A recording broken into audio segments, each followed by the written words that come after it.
Welcome to True Senior Wisdom, a quiet place where we speak honestly about aging, boundaries, and emotional well being for older adults. After 60, many of us find ourselves becoming more generous with our time, our care, and our hearts. We have more wisdom to offer, more patience to give, and more kindness to share. But sometimes we give too much to people who don't appreciate it, who take it for granted, or worse, who expect it without ever giving back. Giving is beautiful, but giving too much to the wrong people can quietly erode your energy, peace, and self respect. Today, I want to share 5 subtle signs that you're overgiving and that it might be time to gently pull back and give more to yourself. Sign number 1, they only contact you when they need something, Frank. If you notice someone always calls when they need a favor, advice, or a ride, but disappears when you need support, that's not a balanced relationship. It's one sided. This kind of pattern may not be obvious at first. Sometimes we assume people are just busy, caught up in their own lives. And while that's true to an extent, a pattern of only reaching out when they want something is very different from occasionally losing touch. Let's be honest. Many of us, especially after 60, tend to be more patient, more understanding. We excuse others quickly. She probably forgot. Maybe he's stressed. But over time, you start to see it.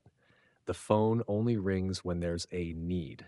You become the fixer, the rescuer, the dependable one, but not the cherished one. There's a deep emotional toll when relationships become transactional, when you feel like an emergency contact, not a meaningful connection, when people remember you on their bad days but disappear on your good ones.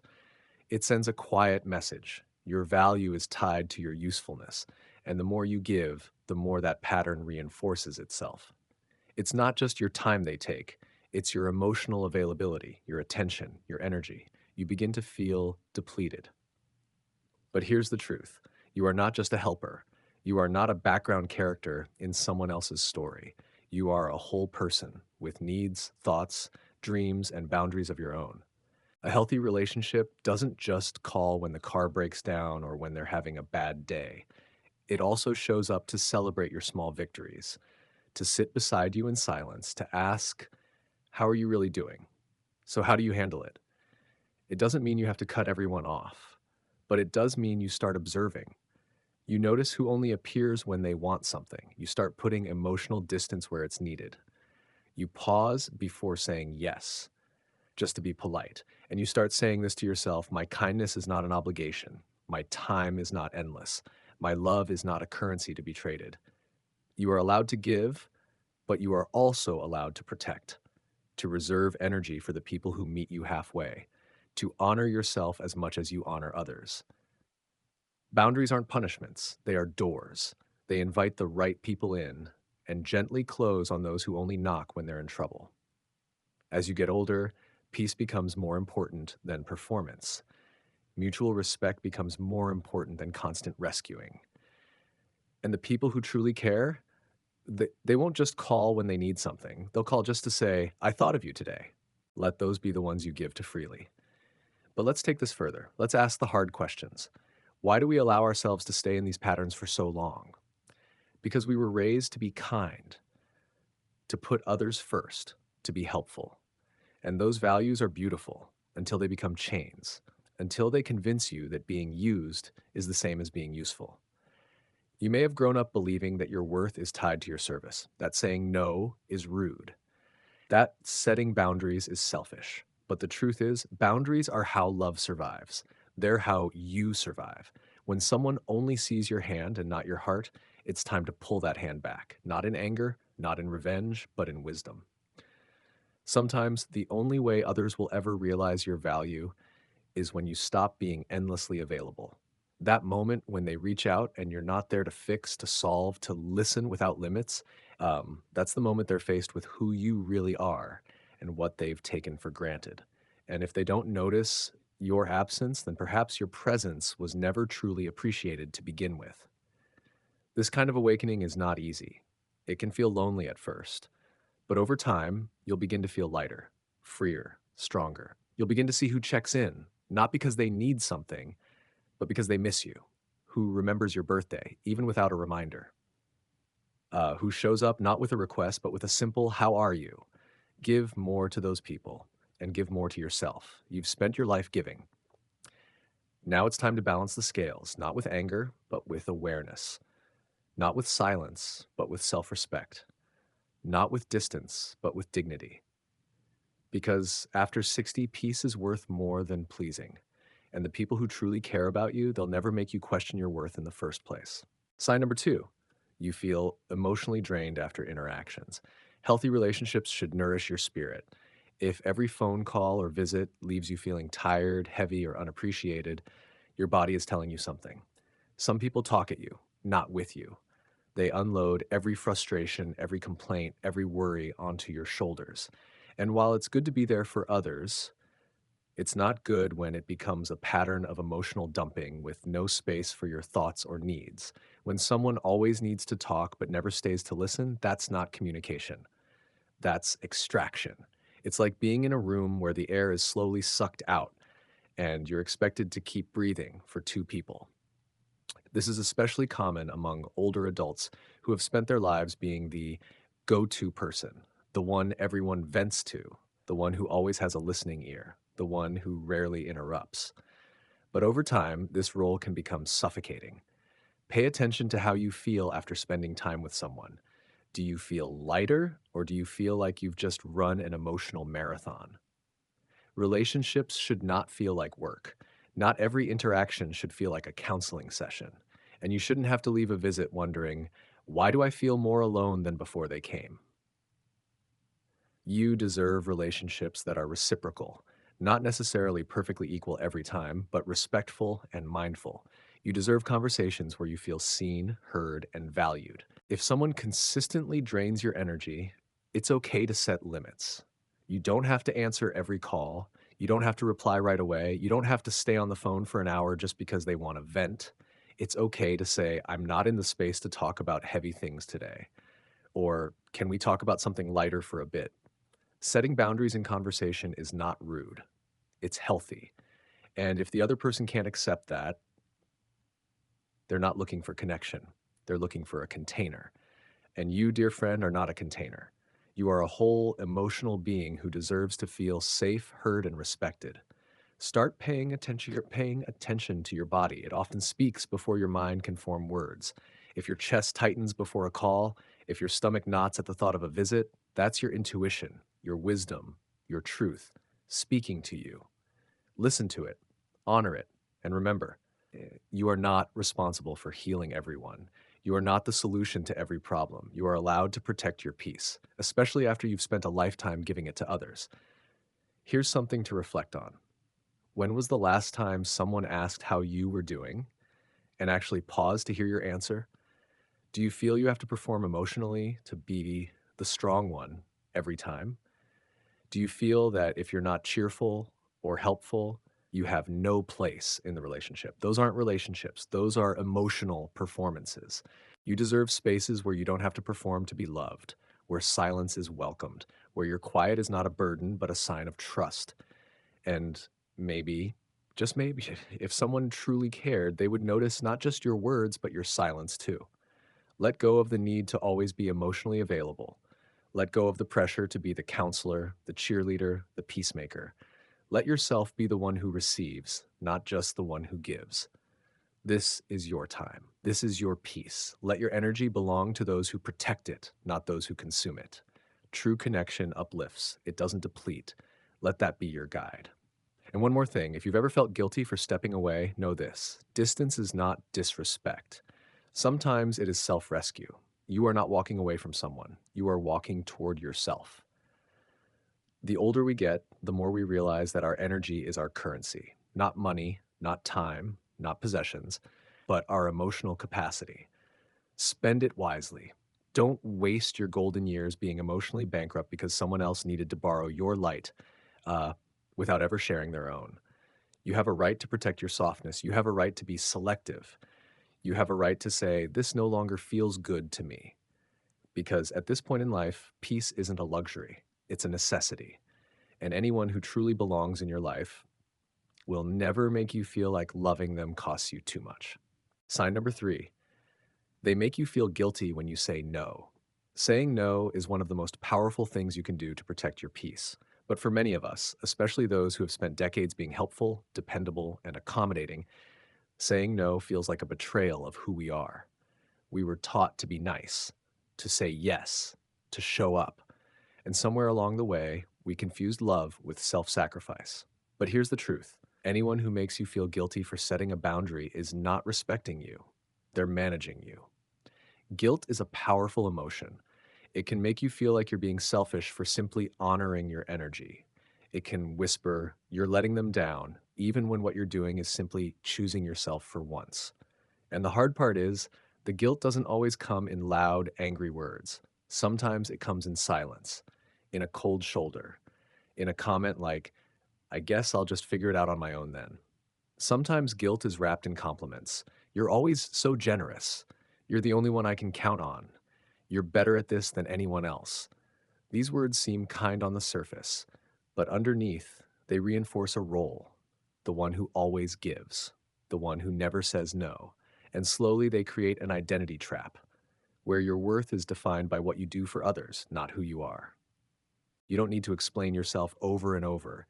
You don't need to apologize for needing rest, for not wanting to take that call, for saying, not this time. After 60, every moment matters. Every ounce of energy counts, and every yes you give to someone else is a no to something within you. True respect sounds like this: I understand. Take your time. Of course, let me know when you're up for it. No problem. I appreciate you letting me know. Respect never demands. Respect never punishes. Respect accepts your boundary and still holds you in care. If someone withdraws love because you set a boundary, that wasn't love to begin with. That was control dressed up as closeness. And here's the deeper truth: people who rely on guilt often do it because it works. They know you care, they know you're thoughtful, and they use that against you, not always maliciously, but habitually. This is not about cutting people out. It's about retraining the way others relate to you, teaching them gently but firmly that you have needs too, that your time, your rest, your peace are just as sacred as theirs. And if someone can't handle your no, they were never truly saying yes to you. They were saying yes to what you provide. Every time you say yes out of guilt, you chip away at your inner peace. You condition yourself to serve, even when you're tired, even when you're hurting, even when you need space. But boundaries are a declaration. I value myself too. You were not put on this earth to be everyone's solution. You were not born to be endlessly available. You were not selfish for resting. You are not unkind for saying enough.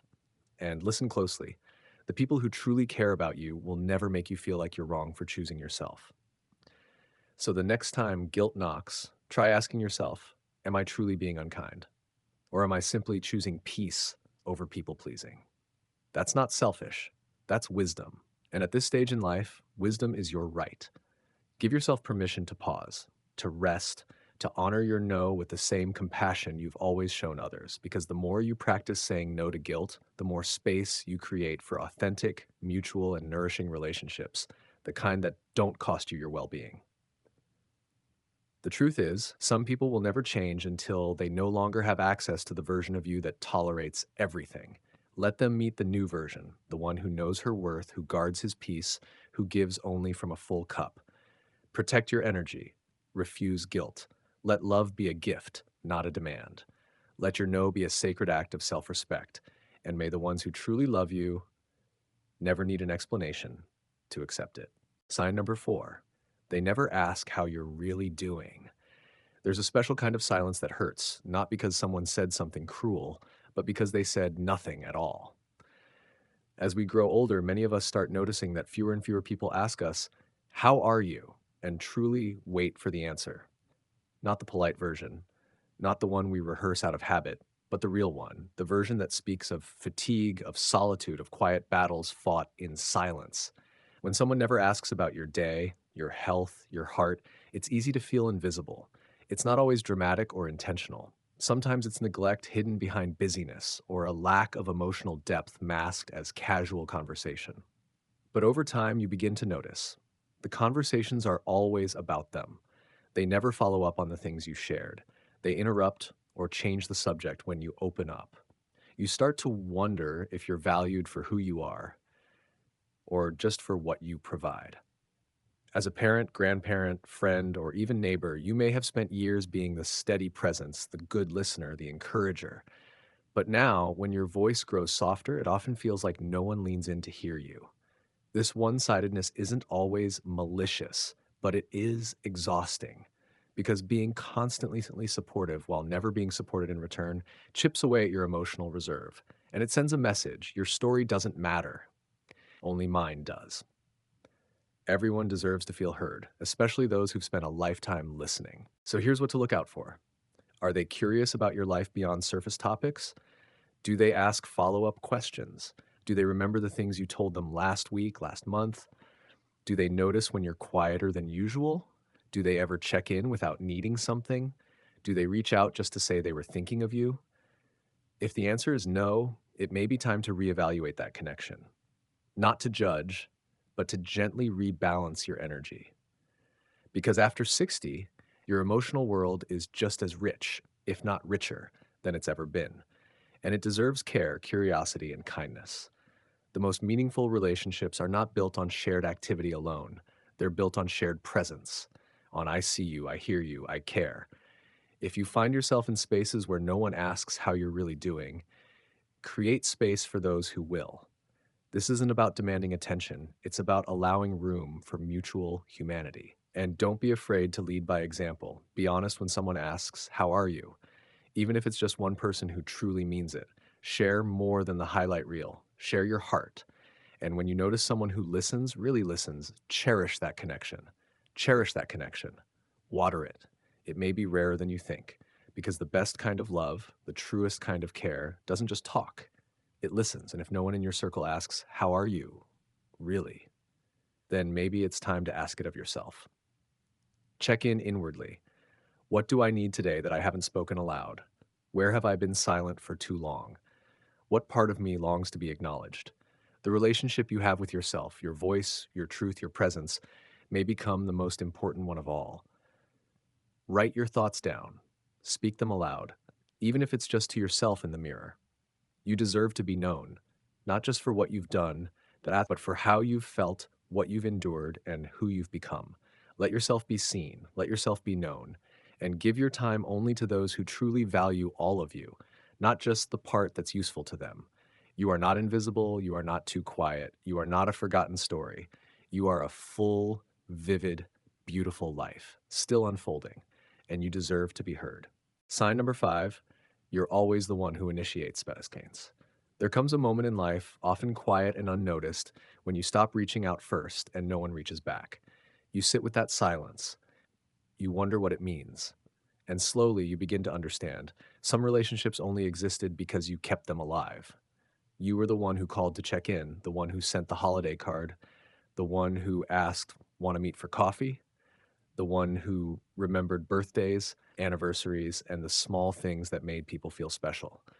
But what happens when you stop? Do the messages still come? Do the visits still happen? Do the connections survive? If they don't, that's your answer. This isn't about ego. It's about clarity. Because in any real relationship, the effort goes both ways. Maybe not perfectly or equally all the time, but mutually, consistently, and with heart. And when you're the only one nurturing the bond, the only one watering the garden, you start to question if it's even a garden at all, or just a patch of weeds growing on expectation. Here's the truth. People make time for what matters to them. And if someone never picks up the phone, never replies, never asks, never shows up unless you do, then maybe you weren't in a friendship. You were in a performance. And it's exhausting to perform love when all you want is to feel it returned. There's a deep kind of grief that comes from realizing you're not missed. But there's also a freedom, because when you stop chasing, you start noticing who naturally walks beside you. You discover who values your presence, not just your pursuit. So if you've been the initiator for too long, let yourself pause. See what happens when the roles are reversed. See who notices your absence. See who reaches out, not out of guilt, but out of genuine care. You deserve relationships that don't rely on your effort alone. You deserve calls that come without reminders. You deserve to feel wanted, not just needed. And if silence follows your stillness, know this: your value isn't diminished by someone else's indifference. You are not too much. You were simply too available for people who gave too little. The ones who are meant to walk with you at this stage in life will meet you halfway, and you'll know them by the ease, not the effort. Let go of the need to prove your worth through initiation. Let go of the idea that love must always be pursued. Let go of the fear that without you reaching out, it will all fall apart. Because if it does, it was never whole to begin with. Let your peace grow in the quiet, and let the right people find you there. And if no one comes, then maybe it's time to turn toward yourself, toward the version of you who's waited patiently to be nurtured, who has given love generously but rarely received it back. Begin to initiate for yourself.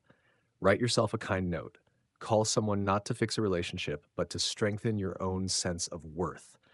Reconnect, not with the idea of friendship, but with your own voice, your own needs. You do not need a crowd to feel seen. You do not need a full calendar to feel valuable. Sometimes solitude is the space where your spirit finally breathes. And in that stillness, you'll start to sense a different kind of presence.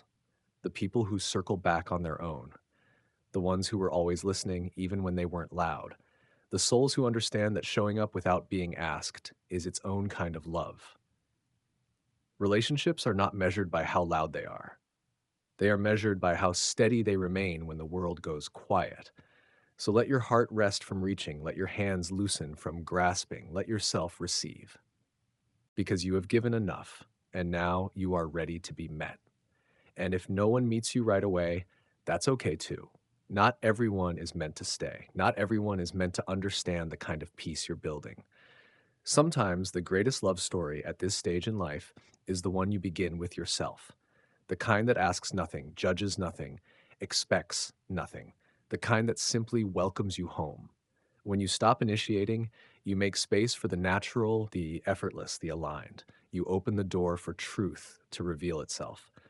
And in that truth, there is power, the power to stop begging for closeness, the power to stop performing connection, the power to finally rest in the truth that you are worthy of love that comes without prompting. So be still, watch what unfolds, and trust that you've done enough chasing. It's your turn to be chosen, without effort, without reminders, without asking twice. And if no one chooses you today, then choose yourself completely, fully, finally, because that kind of love never leaves you behind. If you've made it this far, thank you, not just for listening, but for caring enough to reflect on your own worth. These 5 signs were never meant to shame or isolate. They were meant to bring awareness, to shine a gentle light on the quiet ways we lose ourselves in the name of being kind, helpful, loyal, selfless. But there is a cost to giving without pause. There is a hidden weight in being the strong one, the available one, the silent one. And the truth is, you don't have to carry that weight forever. After 60, after 65, after all the years you've spent loving others, it is not only okay, it is necessary to turn some of that love back toward yourself, to be seen, to be respected, to be loved in return. Not for what you do, but for who you are. Your value is not measured by how much you give away, but by how deeply you honor your own spirit. So today, begin again, not as someone who has to chase connection, but as someone who chooses peace. Speak more gently to yourself. Let silence be your sanctuary. Allow your boundaries to bloom like quiet flowers, unshaken by the wind of expectation.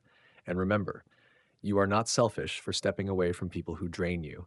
You are not unkind for saying no. You are not broken for needing space. You are healing. You are growing. You are reclaiming. And most of all, you are worthy. Worthy of rest. Worthy of ease. Worthy of a love that shows up for you without needing to be reminded. So let the ones who don't listen fall quiet. Let the ones who don't show up drift away. And let this be your quiet revolution, the decision to stop chasing and the courage to finally receive. Thank you for being here. Please like, comment, share, and subscribe to True Senior Wisdom, where healing begins with being heard.